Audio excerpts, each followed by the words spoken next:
Ljudje mislijo, da Anthropic poziva k odgovornemu povečevanju zmogljivosti Frontier AI, da bi preprečili izumrtje človeštva. Vsaj tako pravi podjetje. A obstaja bolj ciničen, bolj strateški pogled. Globalna upočasnitev ne bi upočasnila le napredka umetne inteligence, upočasnila bi tudi trg in utrdila današnje vodilne. Odprtokodnim konkurentom bi otežila dosego zmogljivosti podjetja Anthropic. To ni naključje. Maja 2026 je podjetje Anthropic pravkar zaključilo rekordni krog zasebnega zbiranja sredstev z vrednotenjem v višini $1 bilijona in na to vložilo zahtevo za javno kotacijo. Le 3 dni kasneje je objavilo poročilo, v katerem je opozorilo, da bi umetna inteligenca lahko ušla izpod nadzora in pozvalo vlade, naj razmislijo o upočasnitvi celotne industrije. Nekaterim se to zdi previdnost, drugim pa se zdi, da gre za strategijo preoblečeno v varnost. Prvo poglavje: izklopni gumb. Potreboval je le en teden, da je bila celotna industrija umetne inteligence pretresena. 28. maja 2026 je Anthropic zaključil novo investicijsko rundo, svojo 8., odkar se je pojavil leta 2021. Investitorji Altimeter, Dragoneer, Greenoaks in Sequoia so podjetje ocenili na približno $1 bilijon. To je bila osupljiva vsota. Na papirju je podjetje staro manj kot 5 let, zdaj po vrednotenju nad JP Morgan Chase, banko, ki je nastajala več kot 200 leti. Nekaj dni kasneje je podjetje regulatorjem sporočilo, da namerava postati javno, morda še pred koncem leta 2026. Uvrstitev na borzo bi bila ena največjih v zgodovini trga. Niti ena sama delnica še nikoli ni bila ovrednotena. Potem pa je sledila bomba. 4. junija je bil objavljen raport z naslovom Ko umetna inteligenca ustvari samo sebe. Soavtorja sta bila Marina Favaro, ki vodi inštitut Anthropic, in Jack Clark, soustanovitelj podjetja. Njuno opozorilo je bilo ostro. Sistemi umetne inteligence so vse bližje temu, da se izboljšujejo sami, skoraj brez človeške pomoči. Približujemo se točki brez vrnitve in svet mora pritisniti na zavoro, preden bo prepozno. Anthropic je bil vodilna luč v industriji, pripravljen žrtvovati sebe za skupno dobro. Vsaj tako se je zdelo. Anthropic bi podprl upočasnitev celotne industrije le pod enim pogojem. Vsi večji laboratoriji v različnih državah bi se morali hkrati ustaviti po prevedljivih pravilih. Do takrat pa se dirka nadaljuje. To je očitno protislovje. Najbolj dragoceni zagonski AI podjetje na svetu se pripravlja na javno ponudbo delnic, hkrati pa želi, da bi vlade uskladile premor, ki bi zamrznil vse tekmece. Anthropic bi postali utrjeni, vodilni v industriji umetne inteligence. To ni napoved, dokazi so v njegovi lastni kodi. Drugo poglavje: 80%. Maja 2026 je več kot 80% kode, ki je bila uporabljena v sistemih podjetja Anthropic, napisal Claude, njihov lasten AI. Preden je Claude Code začel delovati februarja 2025, je ta številka znašala le nekaj odstotkov. V manj kot 15 mesecih je Claude od tega, da je napisal skoraj nič, kode podjetja prišel do tega, da je napisal večino. Hkrati so inženirji podjetja Anthropic povečali svojo produktivnost. Zdaj vsak dan ustvarijo 8-krat več kode kot leta 2024. Tedensko delo je mogoče opraviti v enem dnevu. Jack Clark je javno izjavil, da podjetje verjame, da lahko do leta 2026 doseže 100% kode, ki jo napiše umetna inteligenca.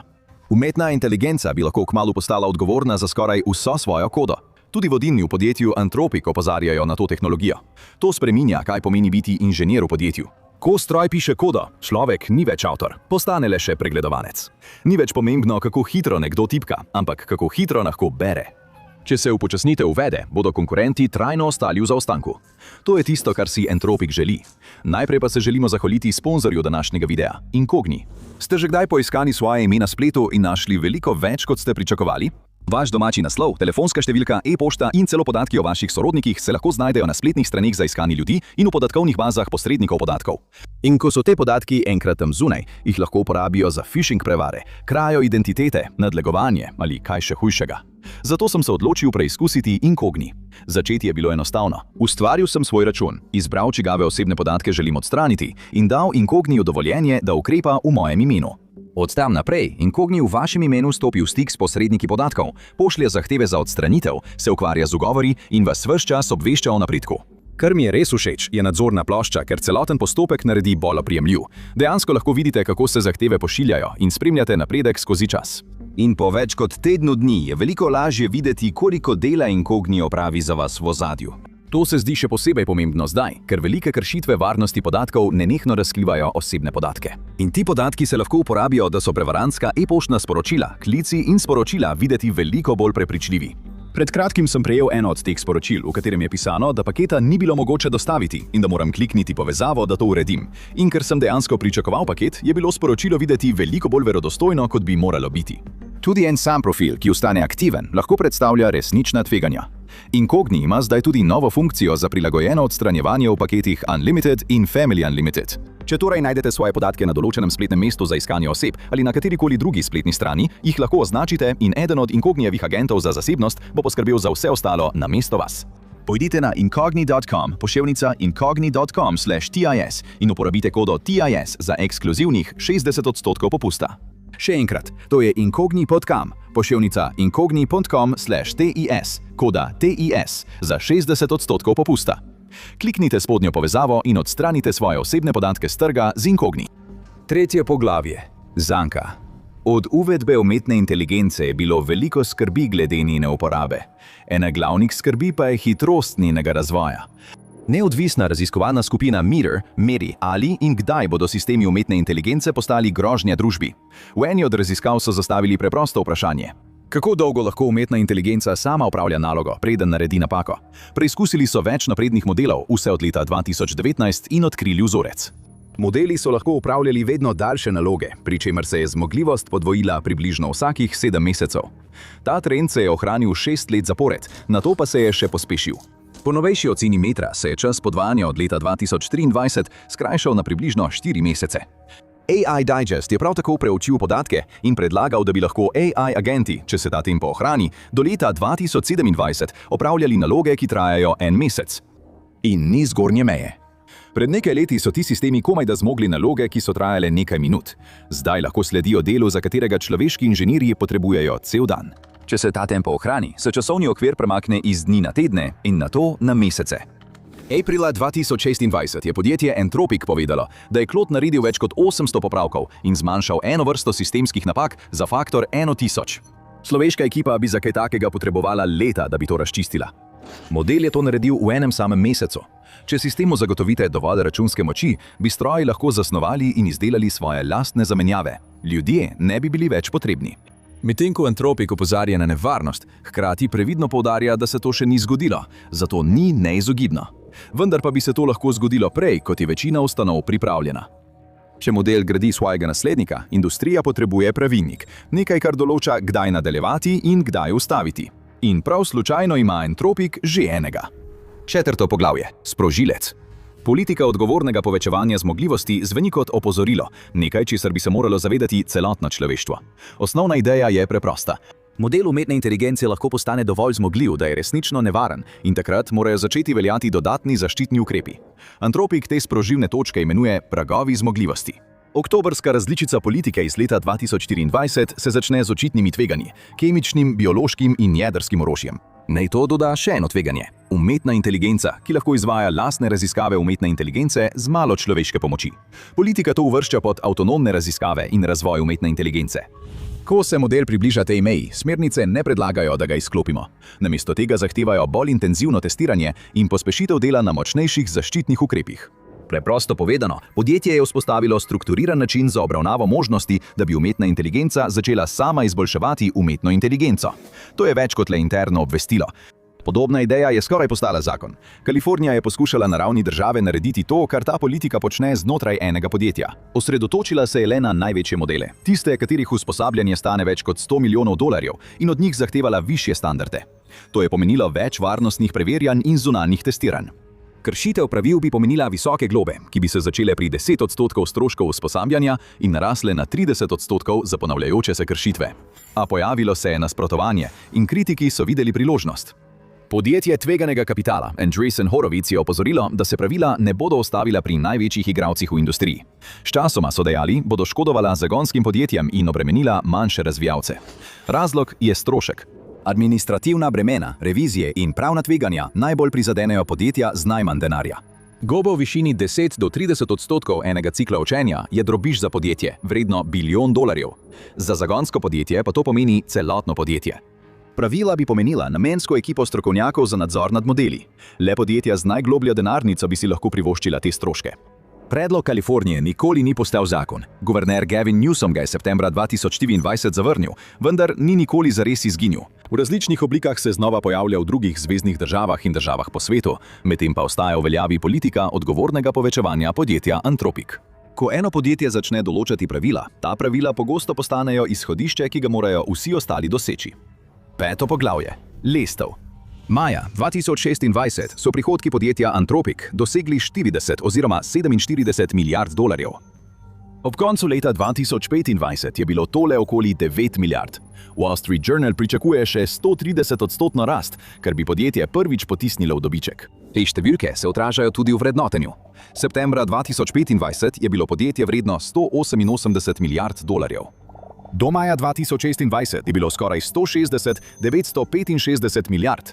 V enem samem četrtletju se je vrednost več kot podvojila. To postavlja podjetje v isti razpon kot Tesla, ki je potrebovala 16 let, da je dosegla vrednotenje 1,5 bilijona dolarjev. Anthropic je zaslužil svoj prvi dolar pred manj kot 3 leti in od takrat se mu prihodki vsako leto povečujejo za več kot 10-krat. Zato bi globalno upočasnjevanje umetne inteligence koristilo le enemu podjetju. Čas javne kotacije in javnega opozorila mi naključje. Anthropic dviguje lestev ob pravem času.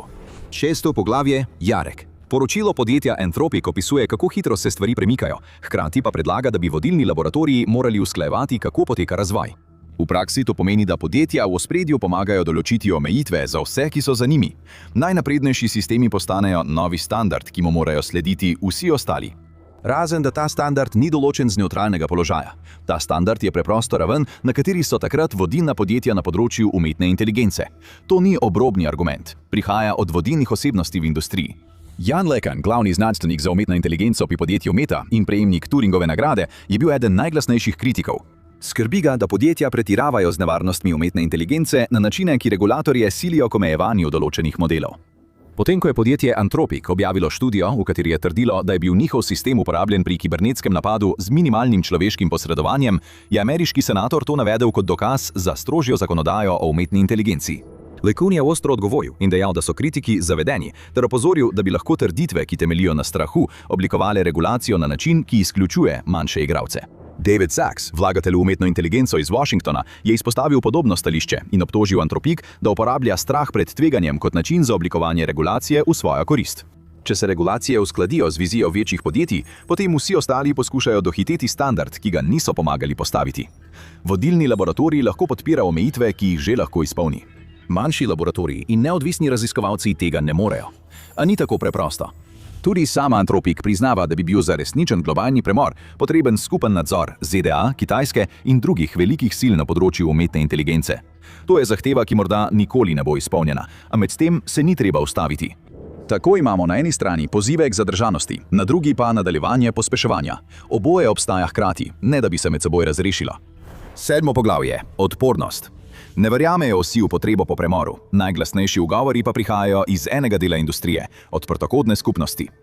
Meta je leta brezplačno izdajala svoje najzmogljivejše modele, da jih je lahko kdorkoli prenesel in uporabljal. Njeni modeli Llama so bili preneseni stotine milijonov krat, nekatere družbe pa zdaj gradijo svoje izdelke neposredno na njihovi osnovi. To je različica, za katero se zavzema odprtokodna skupnost umetne inteligence. Modeli, ki niso zaklenjeni za plačljivim zidom, ampak so na voljo vsakomur za uporabo in spreminjanje. Premor je videti manj kot zaščitni ukrep in bolj kot gospodarska vojna. Jan LeCun si želi nasprotno. Pravi, da je regulacija samega raziskovanja umetne inteligence namesto specifičnih škodljivih uporab izjemno nekoristna. Pravi, da temelji na napačnih predstavah o morebitnih nevarnostih umetne inteligence. Njegova globlja skrb je, kaj se zgodi z odprtokodno umetno inteligenco. Če postavimo prag nevarnosti ali omejimo, kdo lahko dostopa do podatkov, je težje izdati odprt model. Zato nasprotovanje ni povezano samo s pravico do brezplačne razdelitve programske opreme, temveč tudi s preprečevanjem vzpostavitve pregrade med dvema skupinama, peščico podjetij, ki lahko delujejo z novo hitrostjo, in vsemi ostalimi, ki tega ne zmorejo. Ko je nekaj takega zapisano v globalna pravila, se običajno ne spremeni več. 8. poglavje. Udarnik. Do zdaj je šlo za kodo podjetja Anthropic, vendar je stvar večja od tega. Na koncu to vpliva na vse in na njihovo plačo. Anthropic je že priznal, da inženirji ne napišejo večine njihove kode. Pregledujejo jo in ko to postane industrijski standard, človeška delovna sila razpade. Prva delovna mesta, ki to občutijo, so na dnu lestvice. Delo mlajših programerjev je bilo vedno osnovano na količini, zdaj pa je strošek še enega bloka kode padal skoraj na nič. to zapre vrata v industrijo. Cela generacija programerjev in inženirjev je izključena. Stanford Digital Economy Lab je spremljal resnične podatke delodajalcev do leta 2025 in dokazi so zaskrbljujoči. Za programerje, stare od 22 do 25 let, se je število delovnih mest zmanjšalo za skoraj 20% od vrhunca konec leta 2022. Delavci, starejši od 30 let na istih delovnih mestih, so povečali svojo prisotnost. Začetna delovna mesta se ukinjajo, to se dogaja po vsej industriji. Podjetje Salesforce je za eno leto zamrznilo zaposlovanje mlajših kadrov. Google in Meta sta zaposlila približno polovico toliko novih diplomantov kot leta 2021. Skupno število odpuščanj v tehnološkem sektorju je v prvih mesecih leta 2026 preseglo 140 tisoč. Ta tempo je približno 40% višji kot v istem obdobju leta 2025. Vse več podjetij kot razlog za to navaja umetno inteligenco. Premor ali upočasnitev ne moreta izničiti tega, kar se je že zgodilo. Tudi če bi vsako večje podjetje za umetno inteligenco jutri prenehalo z razvojem novih naprednih modelov, orodja že obstajajo. Cloud koda bi še vedno pisala kodo. Agentje umetne inteligence bi še vedno delovali v tisočih podjetjih. To je pomembno, ker so gospodarski učinki že v teku. Vprašanje ni več, ali bo umetna inteligenca vstopila v delovno okolje, saj je že tukaj. Vprašanje je, kako daleč lahko gre trenutna generacija sistemov, preden pride naslednja. Današnjih modelov ni več mogoče spraviti nazaj pod nadzor. Tukaj so in bodo ostali. 9. poglavje. Nova DNK. Ni mogoče zanikati, da je zmogljivost umetne inteligence eksplodirala. Sistemi umetne inteligence prevzemajo daljše in bolj zapletene naloge. Hkrati podjetje Anthropic predaja svoje naloge kodiranja cloudu, pri čemer je človeški element zreduciran na pregledovalca. Tudi če bi se največji laboratoriji dogovorili, da bodo prenehali trenirati večje modele, bi sistemi, ki jih že imajo, še naprej delovali. Še naprej bi pisali kodo in pomagali graditi naslednjo generacijo orodij. To je tisto, zaradi česar je celotna razprava tako nenavadna. Podjetje, ki poziva k previdnosti, hkrati kaže, kako hitro se tehnologija izboljšuje. Isto raziskovanje, ki sproža alarm, meri tudi pospešek. Morda pride do globalnega dogovora, morda ne. V vsakem primeru umetna inteligenca že gradi naslednjo generacijo umetne inteligence. Prihodnost, o kateri se ljudje prepirajo, ni nekje pred nami, ampak je že tukaj. Problem umetne inteligence postaja vsak dan večji in ni zaskrbljena samo javnost. Hodniki Silicijeve doline začenjajo čutiti pritisk. Ugotovite, kaj se dogaja in zakaj raziskovalci umetne inteligence odhajajo in ob odhodu paničarijo. Ali pa si oglejte to.